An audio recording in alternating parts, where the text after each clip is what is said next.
Hello and welcome to Newsbreak at 7. I'm Peter Raghav. Our top focus this evening, road safety. You've seen many accident videos on the internet. They're all over the place. They're all disturbing and scary. This one video we're about to play for you is from Raichur in Karnataka. A motorbike rider takes a careless U-turn on a highway, and a car which was speeding runs straight into him. The biker goes flying, veers around the car and hits three young schoolgirls innocently walking on the side. This accident was on 18th of July. The biker has suffered serious injuries and is in hospital. Two girls escaped with minor injuries.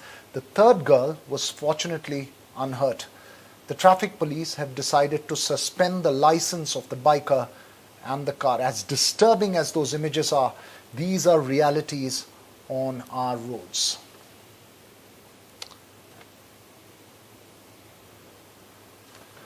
As dramatic as it may be, these accidents happen every day and every hour. Each day, hundreds of motorists suffer serious injuries, many fatal on our highways and expressways. In South India, the much publicized Bengaluru-Mysuru Expressway has turned into one with dangerously fast traffic and accident-prone spots. 132 people have died and several hundreds injured in accidents over the last 6 months. Pratibha Raman reports on what's become another expressway for the accident record books in India. On a fast vehicle, the Bengaluru-Mysuru Expressway can reduce travel time by half between Karnataka's two major cities. But with over 190 fatalities from several accidents in specific stretches since it was inaugurated, it's become notorious. Since January, 296 accidents have been reported on the expressway with 132 deaths. In the last 4 months, over 300 people were injured in 223 non-fatal accidents. Karnataka government reports point to around 100 persons with grave injuries on highways each month. Highest number of accidents on Karnataka highways reported in May stands at 110. Bengaluru-Mysuru Expressway is 118 kilometers entailing 4 rail overbridges, 9 major bridges, 40 minor bridges, 89 underpasses and overpasses.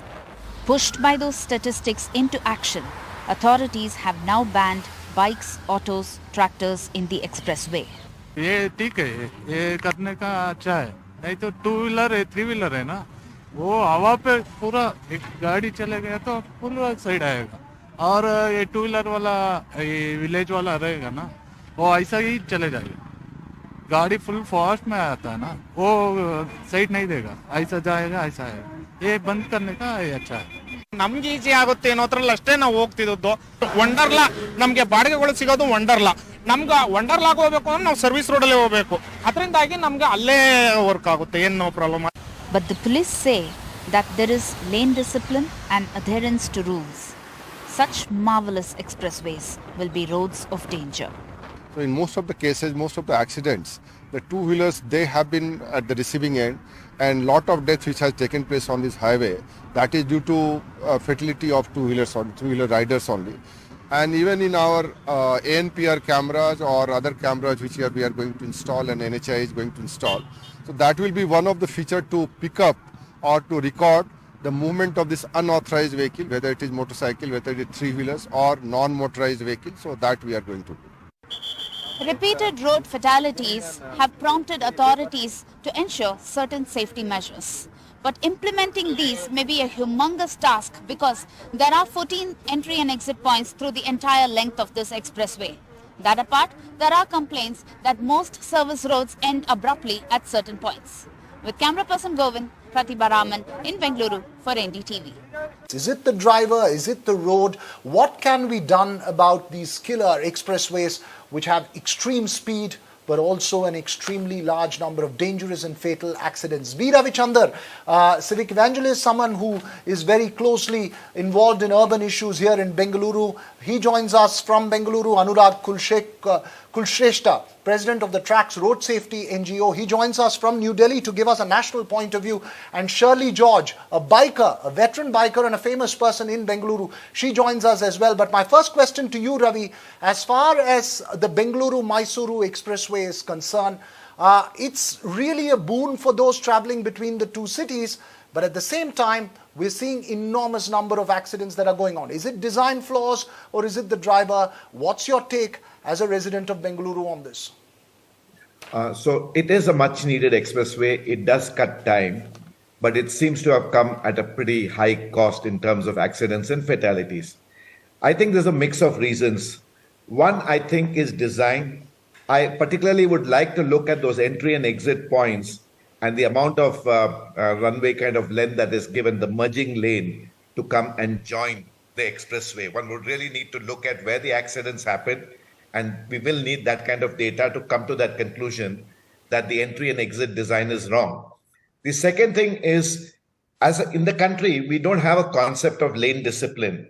You have slow moving vehicles on the rightmost lane and people overtaking on the left where they're not supposed to do. You're supposed to overtake on the right, even on the expressways.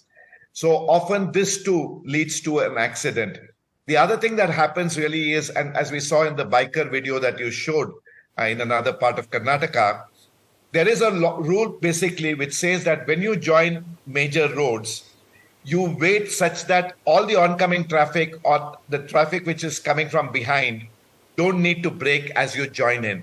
Now that again is not being followed. The one in your video took a U-turn at a time when the person needed to have waited.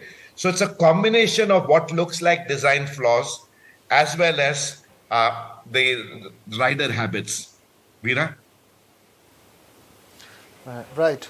It's important that you point out. Shirley, as a biker yourself, and you're obviously part of a group of bikers which follow the rules, but in the city and elsewhere, is it just the sheer number of people on the roads? Is it the sheer traffic? What's it possibly which is the most concerning or most fearful fact for you on the roads? The fact that remains is that we have so many vehicles on the road that do not follow rules. Like was said earlier, one is the traffic rule. And then we have so many people who actually come on the one way. And that's absolutely horrendous because we'd never expect them to be there. And it is definitely going to cause a big problem for bikers. But this blanket rule that's been passed, well, that's a bit unfair. A blanket rule is a bit unfair, you say. But I'm just taking that question across. Is it just a human flaw? Is it a cultural flaw in terms of flouting it? Or is there a design flaw? Given that, you see, for instance, the Bengaluru-Mysuru Expressway runs across an extremely fertile, populated stretch of land. People need to come from one side to the other. Is it something that we take it as par for the course, saying that, look, this is how it is going to be here? And there's going to be very little to change that. It is all these three things put together, actually. I would say design flaws, not so much, but I realize that there are no places in case of a breakdown of vehicle to actually move it out from the expressway. Other than that, both human flaw and cultural flaw, we are not exactly educated in most parts of our country to proper traffic rules. And I must say, many of them believe that what they do is right, and it's not actually right. Bikers like myself are highly disciplined, and we do follow all the traffic rules possible. So, and we have very less accidents in the kind of bikes that we actually ride. So, one part is a cultural flaw. The other part is, lane traffic rules and, the regulations that you have, that also is not adhered to. Anurag, what's your sense of all this? I'm sure it must be painful for you to see videos of this emerge. While we may focus on it on the news because of a video that's come up, this is a daily occurrence, and it's a painful reality which ruins lives across the board. Have we really improved over the last 10, 12 years since when we've had these big highways, or have things deteriorated? Veera, actually, during last 10 years, we are producing number of expressways and highways. But one thing we must think, we are the part of the indisciplined society. And it is backed by the provocations by our leaders. Like in 75 minutes from Bengaluru to Mysuru. Do you really think in 75 minutes we can reach? Because this expressway starts from point A to point B, but to reach from Bengaluru to point A, it took almost 1 hour. And from point B to reach to Mysuru, it took almost 25 minutes. So this is a type of provocation, number one, from where like Ghanto ka safar minto mein, it is provoked every youth, every driver to reach to the destination within the prescribed or the announced time, that is 75 minutes or maximum 90 minutes.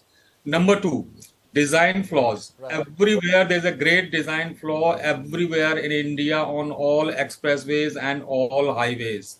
Like residential and these places are there. People moves from one part to another part. They cannot take a turn of like 100 kilometer, 50 kilometer, 20 kilometers. You have to provide underpasses everywhere, every after 3 or 4 kilometers, so that they can reach from one side to another side safely. Second thing, it's an enforcement flaw also. Because today I'm hearing that yes, police will enforce it. Why two-wheelers, why autos are moving Hold over your thought. Hold your thought there. Hold your thought there. I'll come back to you, sir. I just want to get Ravi quickly on that one point. You see, Ravi, often speeding, extreme speeds is what one notices, and that's the point that's being raised here as well. It's often the time constraint that we have these marvelous big highways, expressways, and we have cars that can do enormous speed, but there is no sense of enforcing that. Sometimes you have these vehicles with tachometers, which are, tourist vehicles, which are supposed to contain in a particular speed. Is it possible that we can move towards a mandatory requirement that a car cannot go beyond a particular speed or a bike cannot go beyond a particular speed? Be necessary, because when someone sees an expressway like this, there is a tendency to significantly overspeed. That's a reality. And you have the makings of an accident, because we also have the practice, as Shirley mentioned, that suddenly you have an oncoming vehicle on the same road and lane which you never expected, and that person is doing it because that's the shortcut to get back to wherever they want to. So this mandatory in terms of speed governor is easily said than done. I really think the issue of enforcement and using technology to enforce when people go over the speed limits is something that we should implement as part of such expressway solutions. And the point that was mentioned, the time required to reach A from the city and from B back to the city on the other side actually is considerable. And in the overall scheme of things, another 5-10 minutes slower on the expressway is not going to be the end of the world. So we need to find a way out which basically meets the need of getting there quickly, but to get there safely. The last point is on the service road. If you see many of our service roads, there's a lot of two-way traffic that's happening there, which it is not geared to take. And consequently, people try to go faster on the expressway than be caught on the service road. Veera? Right. So you're right. No, it's important that you make those points. I think it needs to take, we need to take this forward as a serious systemic conversation, both culturally as well as systemic. Earlier in the day, Ravi, Anurag, as well as Shirley, I spoke with Vaibhav Dange, who is a bureaucrat who was advisor to the Ministry of Road Transport. And I asked him, while flouting rules and reckless driving is a fundamental issue, there are concerns over the design of this particular expressway, the Bengaluru-Mysuru expressway and another expressway. This was his response.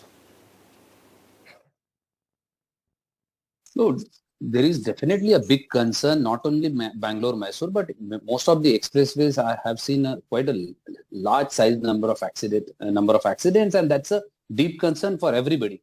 And as you rightly said, the authorities, National Highway Authority and the concerned authorities will have to definitely look at whether they are just because of the design issues, whether there are any specific site issues to be looked at, engineering issues to be looked at. Normally, there is a practice into the national highways that if there are more than 10 accidents at one place, then they designate it as the black spot. And then there is a detailed study done on whether it is a design fault, whether there is any engineering issue that is concerning, or whether there is any site-specific intervention that is required. So I think the whole idea is to a detailed analysis of what's happening at those places and what is really concerning, causing this accident is something that we need to look at. Unfortunately, what happens is there is a general tendency among the authorities to blame it to the drivers, to blame it to the something else. But I think more important is, in fact, thanks to the minister. Minister has categorically said it so many times in public interactions that he accepts that all faults are not driver's fault. There are serious engineering and design issues that needs to be looked at. And I think that is what needs to do even at the Bangalore-Mysuru Expressway. The spots need to be thoroughly investigated, identify if there are any engineering issues, there are any design issues. Of course, reaching to conclusion at this juncture will be too premature, but a detailed understanding and study is definitely required. Right. I also posed to him a question about the new norm that's been imposed that auto rickshaws, bikes and tractors will not be allowed on to the Bengaluru-Mysuru Expressway, as is the norm in several other expressways. Are we then building expressways for the rich when you ban autos, two-wheelers and tractors? Don't expressways then become inaccessible to the poor? On your first question, yes. If you look at global practices and even in India, expressways are primarily meant for a long distance coverage, and particularly to ensure that there is a speedy movement of goods and people, because that also impacts to your overall logistics efficiency and logistics cost. To your second part of questions, are we building highways then only for commercial use and for the rich people? Definitely not. Therefore, most of the greenfield expressways which are being built are access control expressways where two-wheelers and three-wheelers are not allowed, but there are parallel roads available for those vehicles for a short distance, because most of these two-wheeler, three-wheeler and those kind of vehicles are traveled for a short distance, not for a very long distance. And therefore, greenfield expressways, there are, for example, Delhi-Mumbai, there is a greenfield expressway coming up, most of which is operational now. There are parallel routes which are already operational, and that routes will remain for two-wheeler, three-wheeler, four-wheeler. The whole idea is to try to decongest our highways. You will surprised to know that out of around 1.5 lakh kilometer of highway length in India, which is less than 2.5% of the total road length in India, these less than 2.5% road national highway length carries more than almost 70% of the goods and people movement in India. So there is a serious need for creating parallel routes. So principally, as you said, no, highways are not only for rich, but we will have to kind of segregate the movement on to ensure the efficiency. This is all is part of efficiency. Right. So, that's an important point that you're making. I mean, he's made that point that the highways, the extent and, traffic on the highways is enormous. Surely, does it disappoint you that a biker is not allowed on the highway? Is there something that can be done about a biker wanting to take this expressway? Yes, I have two things to say about this. I own a vehicle which is 1700 cc and which is more cc than most cars are.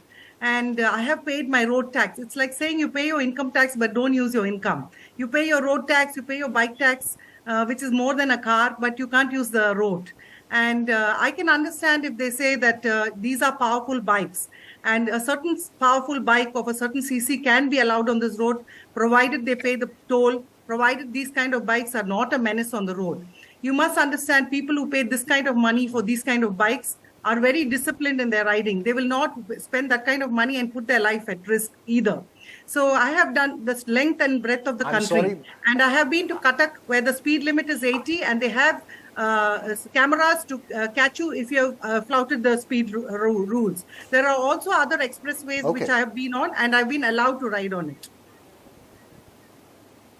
But I must say, ma'am, it's not just because you pay expensive that you become a responsible rider. There are those who pay expensive, lots of money for expensive cars who are extremely irresponsible on the roads that we've seen. You are a responsible driver, but can that be the yardstick for it? Anurag, we can't have a yardstick saying one biker at a particular cc is allowed on the bike and not another one out there. And you also were making a point before I cut you off earlier. Actually, in case of road safety as a whole, because we have to think first for the community, not for the specific community. Maybe there are few bikers with more than 1000 cc, and so we cannot think just for the more than 1000 cc bike owners. So definitely at initial stage, bikes and autos and three-wheelers we have to stop, and this is under this highway codes also in case of expressways.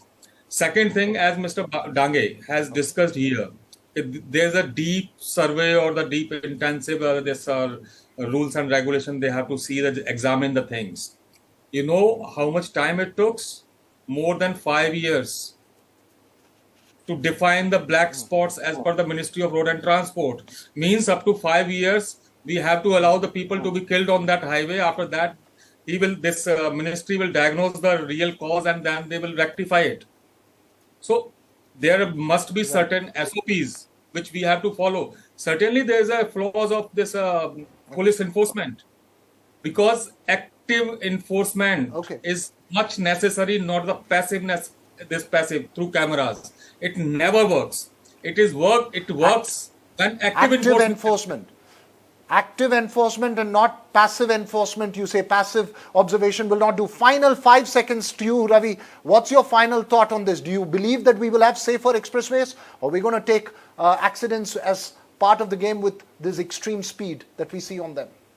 I don't think you're going to get safer overnight. It will require working on fixing the design flaws, on working on building awareness among drivers.